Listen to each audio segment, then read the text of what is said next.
Kumusta ka na? Mahilig ka bang mag-selfie? Katulad ng karamihan, kinagigiliwan mo rin ba ang pagkuha ng larawan sa iyong sarili? Tuwang-tuwa kang nakikita ang iyong sarili, maging ang iyong mga mahal sa buhay, sa mga kuhang larawan sa iyong cellphone, sa album, at sa mga nakakabit na larawan sa inyong dingding. Sa tulong ng larawan, nasasabi mo ba na sila ay nalulungkot o kaya'y masaya, nahihiya o kaya'y galit? Totoong mas nauunawaan natin ang mga bagay-bagay kung nakikita tayong larawan o anumang diagram. Sa ano ring ito, inaasahan nating natutukoy mo ang kahulugan ng mga salita bagay sa pagkakaugnay nito sa salita larawan. Ngayong araw na ito, ang pag-aaralan natin ay tungkol sa mga pagtukoy ng kahulugan ng salita batay sa salita larawan.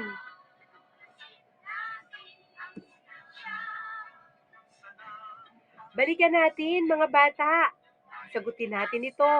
Panuto, tukoy ng salitang hiram na ginamit sa pangungusap. Isulat at iguhit ito sa sagutang papel, maaaring sa inyong kwaderno na rin. Unang bilang, isa sa mga paboritong laro ng mga Pinoy ay basketball.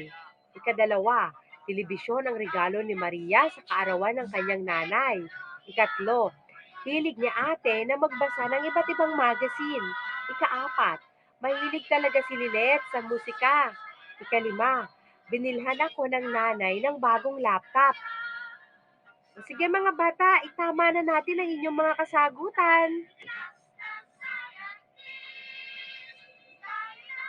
Lahat ba ay nakakuha ng tamang sagot? Magaling mga bata! Inaasahan ko talaga ito dahil alam kong nag-aaral kayo sa inyong mga tahanan.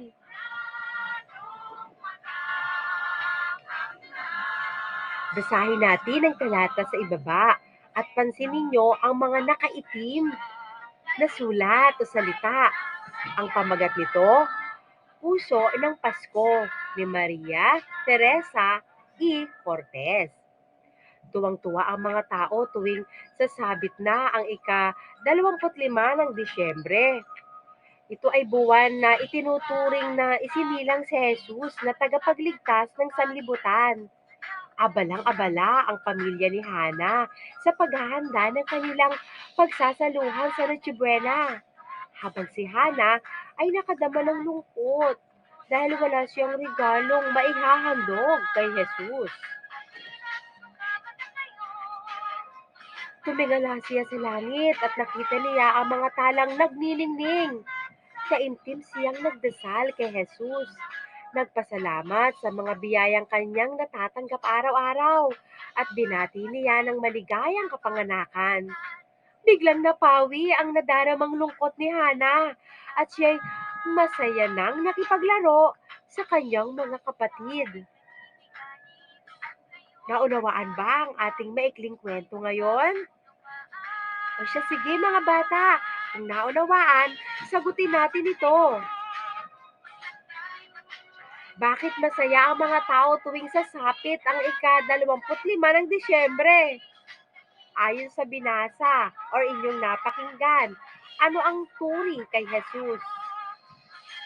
Bakit malungkot si Hana? Paano bumalik ang saya at sigla ni Hana? Ikaw, nagdarasal ka rin ba? Bakit kailangan lagi tayong nagdarasal? Suriin ang mga larawan at salitang may salungguhit sa inyong palagay. Makatutulong ba ang larawan para maintindihan mo ang mga kahulugan ng mga salitang ito? Bakit kaya? O ayan, tingnan natin ito kung talagang naunawaan natin yung mga larawan na yan. Panuto, tingnang mabuti ang bawat larawan sa bawat pangungusap mula sa binasa.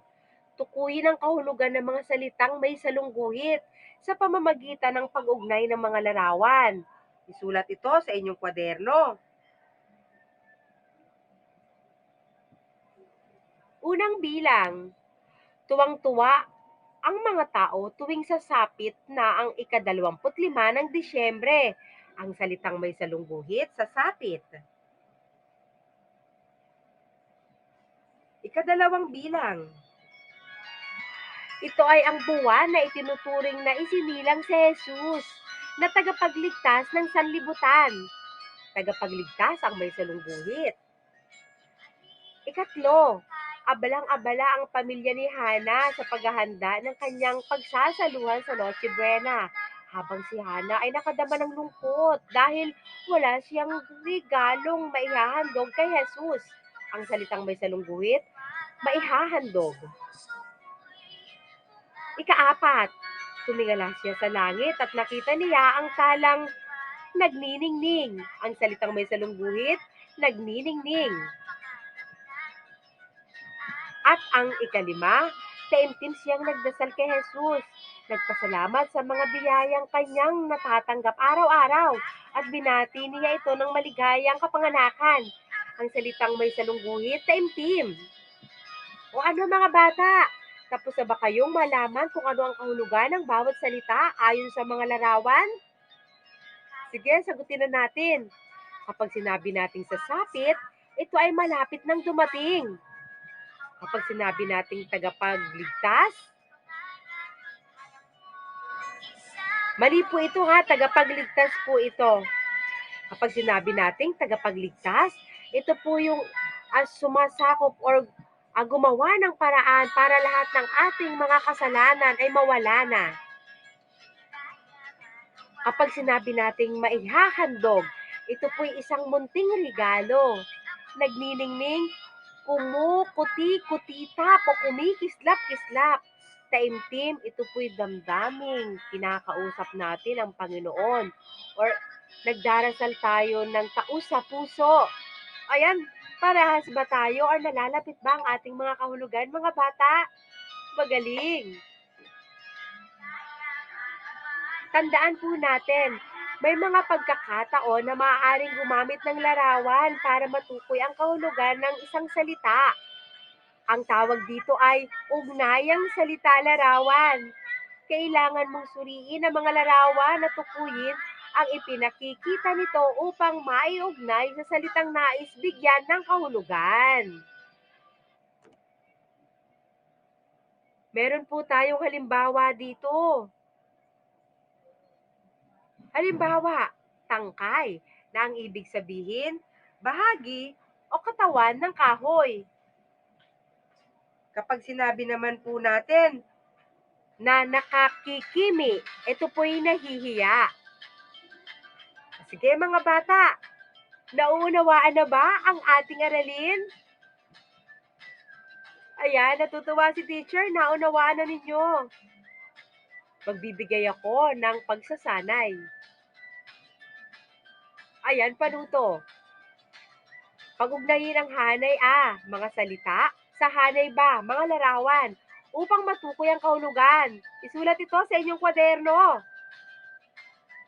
Bibigyan ko kayo ng 2 minuto. Tapos na ba mga bata? O sige, bigyan na natin ito ng kasagutan. Unang bilang, maligaya. Ang sagot dito, titik B. Ika-2, makupad. Titik E. Ikatlo, may kaya. Ay mali po, ipagpaumanin. Unang bilang, maligaya, titik C. Ika-2, makupad. Titik E. Ikatlo, may kaya, titik B. Ika-4, hinimas, titik D. At ika-5, katakam-takam, titik A. At para sa ating pangwakas na pagsasanay, muli pipiliin nyo ang angkop na larawang may kaugnayan sa mga salita. Isulat ito sa inyong kwaderno. Muli bibigyan ko kayo ng 2 minuto.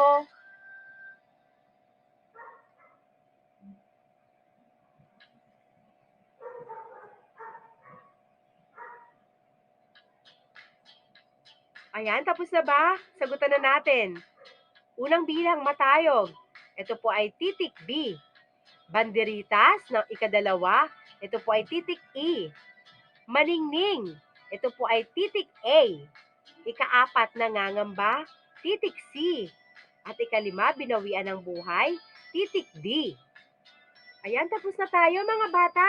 Dumako na tayo sa ikalawang aralin. Ito po ay ang pagbibigay ng kahulugan ng salitang pamilyar at di pamilyar. Pero bago natin ito simulan mga anak, tingnan natin kung kaya nating sagutin ang mga tanong. Panuto, basahin ang mga pangungusap sa ibaba. Pansinin ang mga salitang may salungguhit. At actually, hindi na po salungguhit, initiman ko na lang po ito.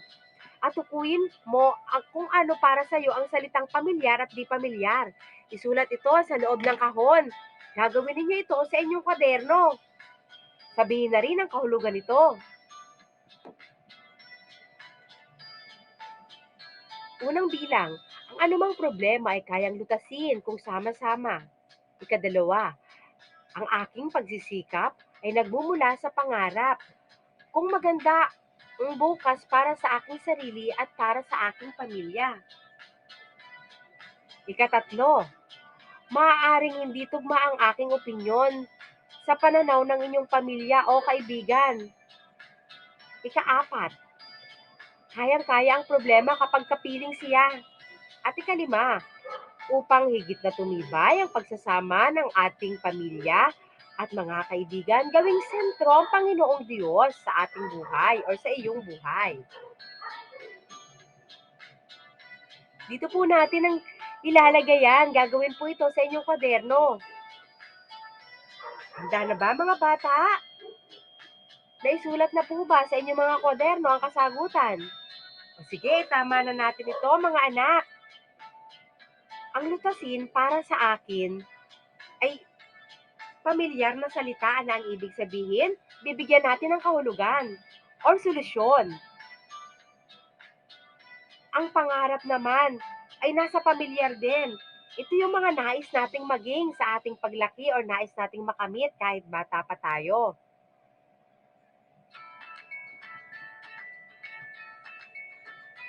Ang tugma naman, para sa akin ay di pamilyar. Itong ibig sabihin ay tama. Kasi mas madalas nating nasasabi ang salitang tama. Ang kapiling din para sa akin ay di pamilyar. Sapagkat ang kapiling, mas madalas nating masabi or mabigkas ang salitang kasama. So ang kahulugan po nito sa akin ay kasama. At sa ika-5, tumibay, para sa akin po ito ay pamilyar. Kasi mas madalas nating masabi ang salitang tumatag or matatag. Yun po ang kahulugan nito. Parehas ba tayo ng sagot mga bata? Kasi hindi porke sagot ni teacher, tama na po yun. Nakadepende po yan sa inyo kung ano po ang mas lagi ninyong nagagamit sa pang-araw-araw.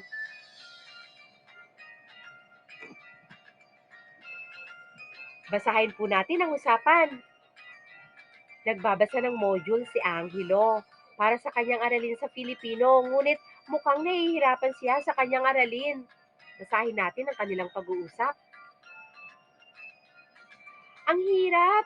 Hindi ko maintindihan ang binabasa ko. Kumusta ka, Angelo? Nakakunot ata yung noo mo. Mayroon bang problema? Sabihin mo lang at handa akong tulungan ka. Kasi ate, nahihirapan po akong unawain ang aking binabasa. May mga salitang mahirap intindihin at mayroon namang di madali lang dahil alam ko na. Alam mo, bunso, may mga salita talaga na pamilyar at di pamilyar sa ating naririnig o kaya'y nababasa. Sa maraming paraan din, maaari nating bigyan ito ng kahulugan. Una na rito ang paggamit ng diksyonaryo. Pwede ring tingnan mo kung paano siya ginagamit sa pangungusap o kaya'y pag-uugnay sa iyong sariling karanasan. Tulungan mo po ako ate na mabigyan ng kahulugan ng mga salitang ito para mas maunawaan ko ang aking binabasa. Salamat ate! Siyempre naman bunso, tutulungan kita. Ikaw pa! Kung nahihirapan ka sa iyong mga aralin, sabihin mo lang sa akin at kaya nanay at tatay. At handa kaming tulungan ka dahil napakahalaga na matuto ka at makapag-aral. Ayan mga bata, nais mo puso ba ang usapin o pag-uusap ng mag-ate? Naintindihan ba ito? O sige nga, kung talagang naintindihan, sagutin natin ito. Sino ang magkausap at ano ang kanilang pinag-uusapan sa binasang dialogo? Ano ang suliranin ni Angelo? Paano siya tinulungan ng kanyang ate? Ano-ano raw ang paraan ng pagbibigay kahulugan sa mga salitang pamilyar at di pamilyar ayon sa kanyang ate? Bakit mahalaga ang pag-aaral ng mabuti? At para sa iyo, ano ang ibig sabihin ng salitang pamilyar at di pamilyar? Sige mga bata, tingnan natin kung kaya nating gawin ang susunod. Panuto, may mga salita sa ibaba na tutukuyin natin kung ano ang mga pamilyar para sa iyo at di pamilyar na salita. Isulat mo ito sa iyong kwaderno. Para sa unang column, mga salitang pamilyar ka. Sa pangalawa naman, mga salitang hindi ka pamilyar. O sige mga bata, gawin nyo ito sa loob ng 2 minuto.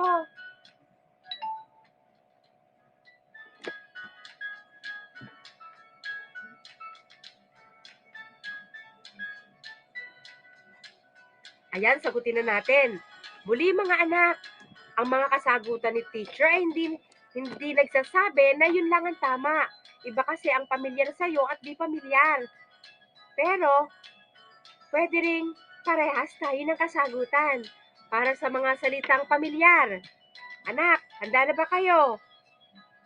Itama na ang inyong mga kwaderno, ang sagot sa inyong kwaderno.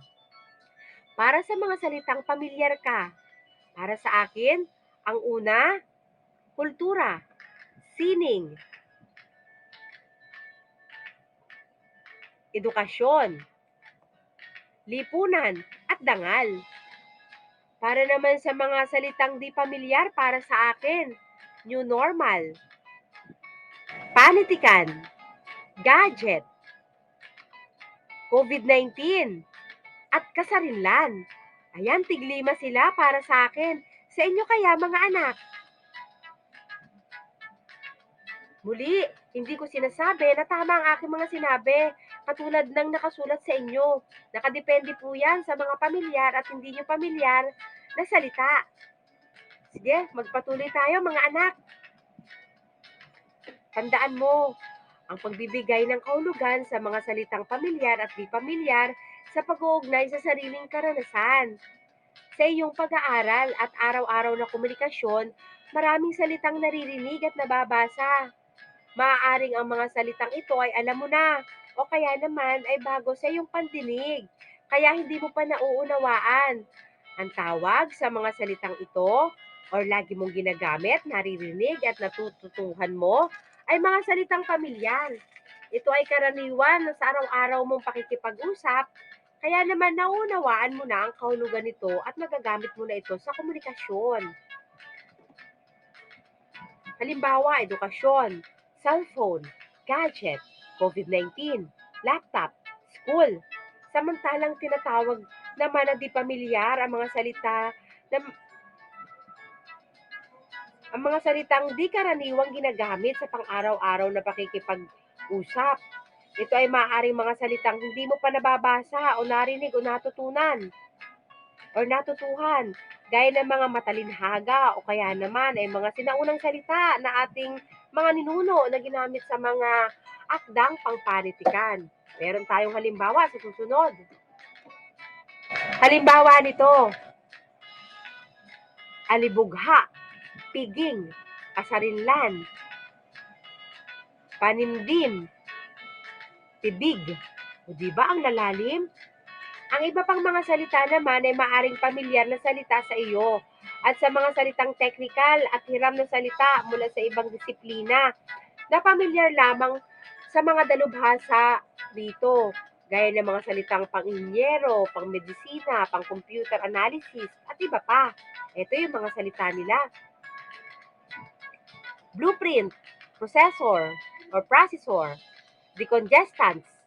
Tandaan lang ang pamilyar at di pamilyar na salita ay mabibigyan mo ng kahulugan sa paggamit ng diksyonaryo. Mula sa kahulugan nito o sa diksyonaryo, maaari mong iugnay ito sa iyong karanasan. Maaari mo ring suriin ang pagkakagamit ng salita sa pangungusap o kaya naman ay hanapin ang mga pahiwatig na makatutulong para mas maunawaan mo ang mga kahulugan nito. Ayan mga bata, naintindihan na ba natin ang pamilyar at di pamilyar na salita? Sige nga, gawin natin ito kung talagang naintindihang mabuti.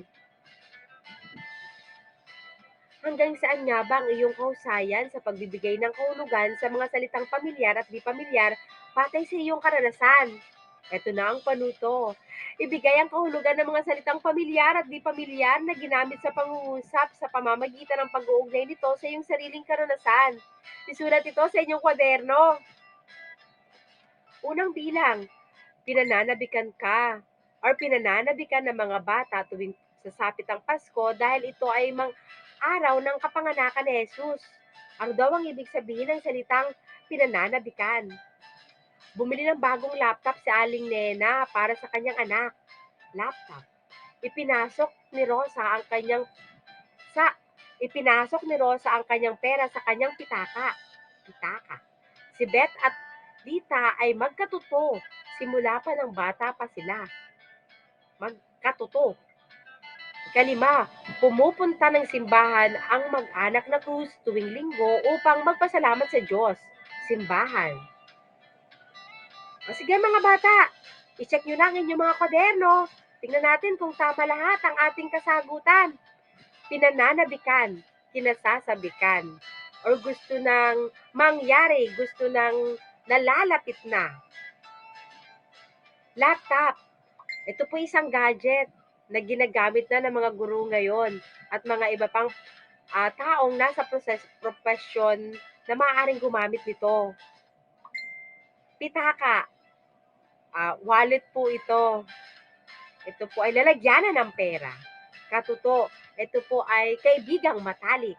At simbahan, ito naman po ay lugar kung saan tayo pumupunta upang magdasal at makinig sa mga pangaral ng Diyos. O, ayan mga bata, tapos na tayo. Maraming salamat. Hanggang sa muli. Paalam!